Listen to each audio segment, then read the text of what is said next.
ce mouvement d'humeur est observé suite, on pourrait dire, au non-paiement de nos primes il y a pratiquement 10 mois.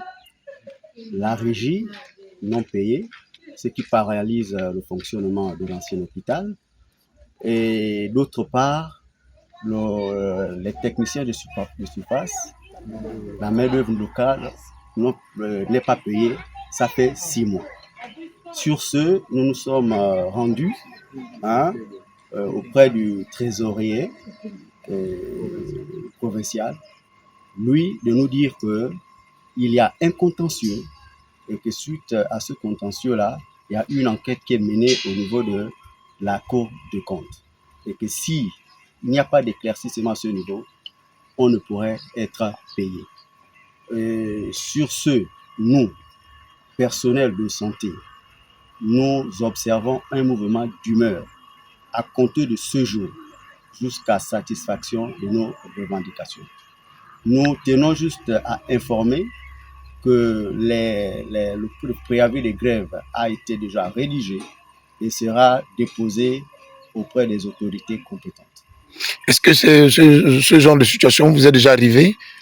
Oui, c'est vrai, il y a plus d'1 an, nous avons été confrontés à une telle difficulté, mais ça avait trouvé, toujours après un mouvement d'humeur, que ça avait trouvé des solutions. À croire que dans ce pays, il faut pour entrer en possession de ce qui nous revient de droit, il faut passer par des mouvements d'humeur. Nous sommes à la 5e République, c'est dommage que l'on vive encore de telles situations. Et qu'est-ce qui pourrait dénouer la situation? Ce qui pourrait dénouer la situation, c'est tout simplement le paiement.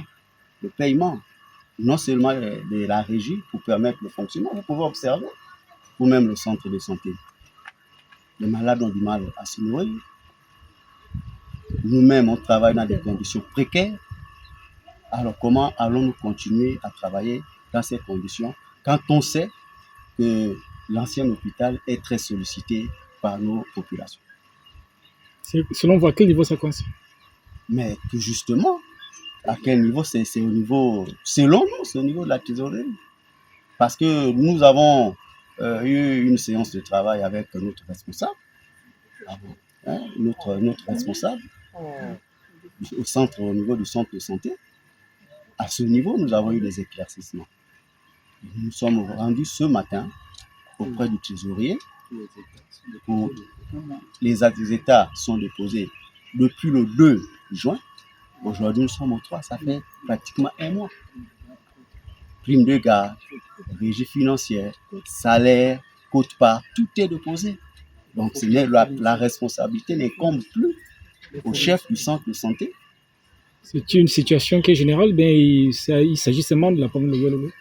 Bien, il me serait difficile de dire que c'est une situation générale parce que nous apprenons de temps à autre que Paul Mukambi est payé. Paul Mukambi, c'est une structure qui est dans le gouvernement. Nous apprenons que le CTA a été payé il n'y a pas longtemps. Le CTA, c'est une structure de le gouvernement, mais pourquoi le centre de santé? Dis-moi. Bana Ibunji et Lastoville, c'est des structures qui sont dans le gouvernement. Mais pourquoi le centre de santé? Qu'est-ce qu'on a fait pour mériter ça? Autre chose? Non, je vois. Merci.